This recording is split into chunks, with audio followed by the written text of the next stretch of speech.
Hello ladies and gentlemen. This morning I went out to the Honda dealership in Shrewsbury, Shropshire. I was going to do a test ride on the Honda Hornet. It was a little busy, so I'm going to test ride that tomorrow, and hopefully as well I'll test ride the CBR 650R. The reason I'm test riding mid-range bikes is I'm looking at buying one in the next couple of months.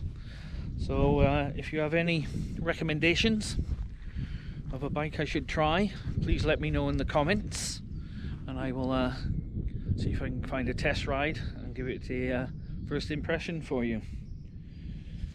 The test rides will actually go on to the channel once they're done. Hopefully the first one will go on by this weekend. Anyway, the people at the Honda dealership was kind enough to let me film some of the bikes they had inside. I didn't do any commentary on it because there was people there obviously giving their details and bank details around, so I didn't want to do that. So I'm going to leave you with a few bikes from the Honda dealership to the next video. As always, you have a good day. Bye bye.